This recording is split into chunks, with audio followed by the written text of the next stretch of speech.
Hello everyone friends, today we are discussing chapter 83 of the Boruto manga, and I will also share my thoughts about chapter 84. Let's go! The chapter begins with Boruto's slow stomping. Kodo already remembers the disappearing Rasengan, and is surprised at how he's brazenly going to use this technique because it is very banal. Kodo swings, but Boruto dodges using the ignore technique. Well, our Kodo is not a fan of such equipment and attacks with Dazi, but Boruto, as if possessing a Byakugan, dodges the blow and directs the Prince of Whirlwinds to the body. Kodo manages to grab him with his paw and is about to strike with his other hand, but he substitutes a sword and thereby stops the blow. I have only one question. What are these swords made of? They seem to be stronger than the Shroud of Susan and Kurama. After blocking the blow, Kodo laughs at Boruto's confidence. And Boruto, like a real tough guy, is confident in his abilities and confidently declares that the technique is 50% complete. And a wave of air passes over Kodo, and he doesn't understand. Aren't these waves from the air? And Boruto, for the fifth and last time, asks Kodo to come to his senses and correct himself in order to save his life. Well, your Kodo is curious and asks to demonstrate how he's going to do this. And he rushes forward to attack Boruto, but misses. Boruto just doesn't even move. And again, he tried to hit from the back, but again he couldn't hit. Kodo realizes that these are genjutsu and not shadow clones.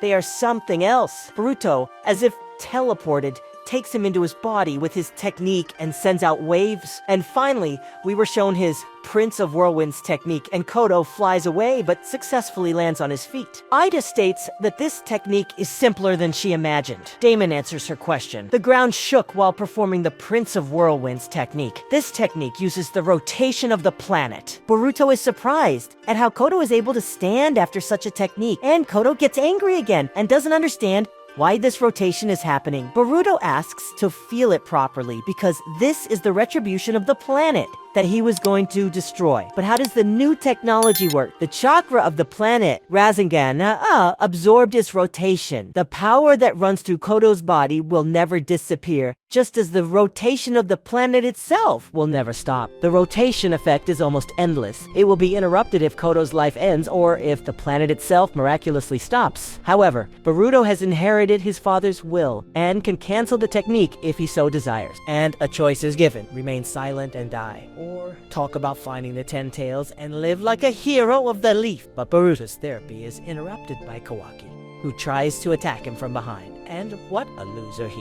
is. Even from behind, he can hurt Boruto. So draw your own conclusions about who's boss. And then Boruto's old friends and Himawari rush to Kawaki. Shikadai asks why he is in Konoha and what he tried to negotiate with Kodo. Boruto asks for a minute to discuss, because after all, he's saving the world here. And at this moment, Kodo tries to escape, but Kawaki cancels his technique, and Shikamaru asks him to report the situation to Kawaki. Kawaki does not understand what is happening, but he understands that Kodo is seriously injured, and understands that now he is definitely capable of defeating him. The hostage gives the go-ahead to kill him. They will never have such a chance again. But Boruto did not finish his therapy, and he ordered Boruto to move away from Kodo without provoking him. Kawaki does not understand who allowed him to command and asks if he's ready to die since he came to Konoha. At this moment, the minion of the 10 tails crawls out of Kodo's scratch, and Kodo climbs into this scratch. Kawaki realizes that he missed such a chance, and Shikamaru gets angry and orders him to get rid of the other 10 tails monsters. But Kawaki stays behind to resolve unfinished business with Boruto. Sarada, meanwhile, figures out what kind of technique envelops the leafless shinobi, and the shinobi suggests that perhaps this is a defective tree due to improper devouring of the fruit. And the theory has not found an answer. The main thing in this situation is that the shinobi is not dead, and yet there is a chance to get him out of there alive. It turns out that Kawaki learned in 3 years,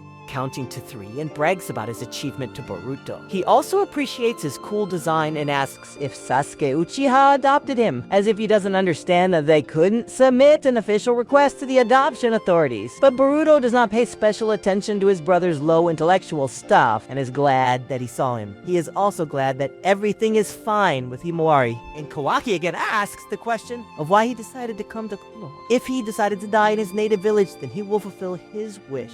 It would be nice to die in his native village, Boruto said, but for now his time has not come, and he again orders Kawaki to step aside, because he is getting under his feet. And at this moment, Boruto's toad comes out and confirms the successful penetration. Kodo returned to Jubi's mansion and asks, where's Jubi himself? But for now he is not visible, and we see in the tree the one who freed Aida. And Kodo heads to Jubi, cursing Boruto. Toad confirms the Ten Tails' location, and Boruto rejoices at this outcome. All is not lost yet. Glorious, however, the chapter came out, and all the theories we had about wind armor turned out to be partially true. And I want to remind you that Boruto defeated Kodo without straining, without karma. Friends, I assumed that Boruto would fight on equal terms with the help of the power of karma, but he managed without the help of the Otsutsuki powers. This distinguished him very much from Kawaki, who in our country does not like the power of Otsutsuki, but is forced to do it. Now we can confidently say that Boruto is stronger than Naruto and Sasuke, and attention to them will be minimal, and don't expect them to develop both in strength and personally. As for Sasuke, we were not shown him again. In the third chapter, he is again not shown to us.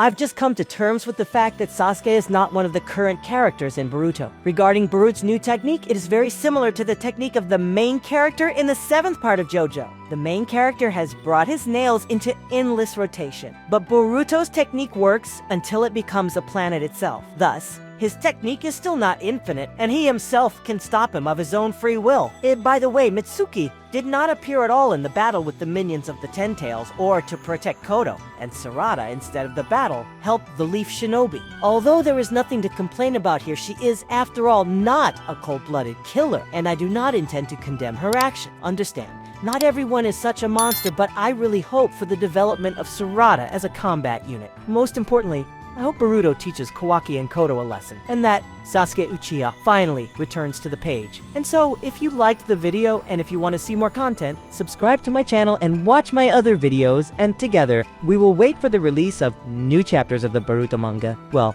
that's where this video ends. If you liked it, subscribe to the channel and leave your opinion in the comments. Good luck to all, bye everyone!